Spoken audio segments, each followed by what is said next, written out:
Hey everyone, this is Magiclovr recording for the mtgnoob. Just playing some Commander one-on-one action.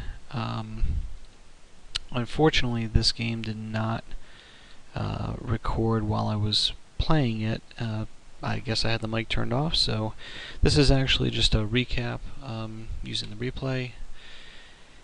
Showing off a game against Hazezon, which, green, red, white, lots of Excel removal, and can create an army pretty quickly. The only weakness of it being, if you can get rid of Hazezon, you can get rid of the army. Playing my Ghave Guru Spores one-on-one control build. So, enough mana to cast everything, some removals, some beaters. So I keep this.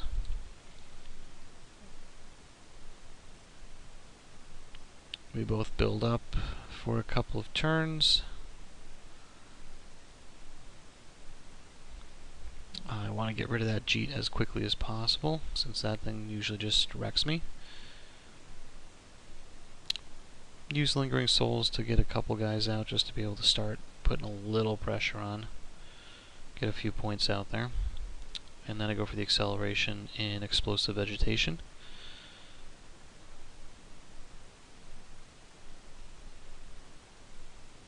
So it's pretty good. By turn 5 I've got 7 mana out. Now, one thing that's important to note here, as I always say, if you're going to play this guy, don't cast him unless you've got enough mana to respond to things that would put him into your library. Things like, Condemn or Chaos Warp, those kind of effects, because you do want to have access to this guy. It's not just, a color combination for you. You kind of do need his effects to win. So I do sack him in response to the Chaos Warp.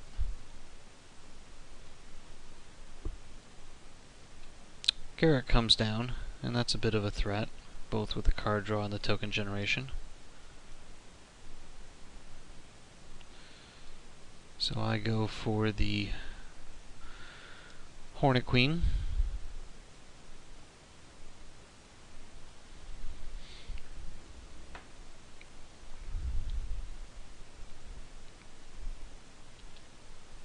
I swing at Garrett there, make sure he gets out of the picture.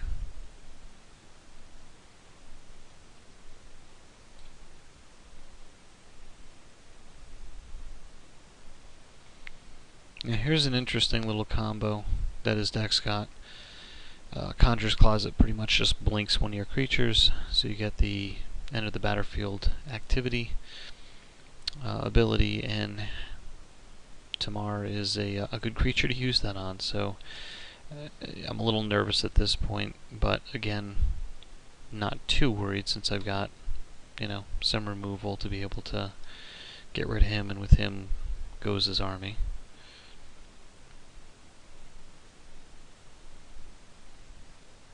So I do go for the Deathwind to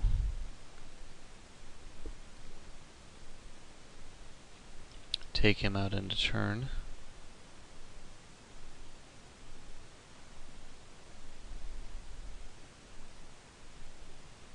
Which means he blinks his Captain of the Watch, getting more soldier tokens. I just keep putting the pressure on at this point. I'm attacking for for 12 in the air. And at which point, he Chaos Warps, Warp Worlds.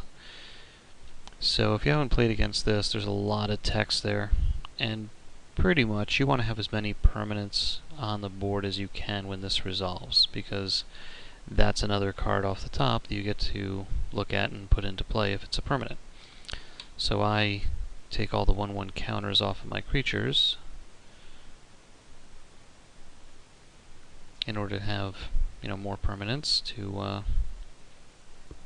count towards my Warp World count. So what ends up happening here, because there's a lot to take in, and this is somewhat unfortunate, is that my Contagion Engine comes into play before all of his triggered abilities resolve, which means I don't catch any of his beast tokens. This is also an issue, given that with all the soldier tokens he's going to create, I can get fogged out of the game. He can attack with impunity, so that's an issue. But I do get, of importance, my Hornet Queen back, Vorinclex, Township, Cradle, and Engine, which is pretty much all I need to do really bad things. So I do, activate, proliferate, making up, pretty sizable army since he's already down to 9. And thankfully he does not have anything here that gives his guys haste, or he would have been able to swing for the win.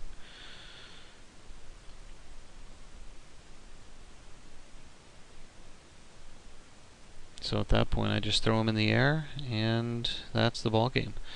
So anyway, interesting game. Anytime Warp World is resolved, it's usually a pretty crazy event, but it's a fun deck to play nonetheless, so thanks for watching.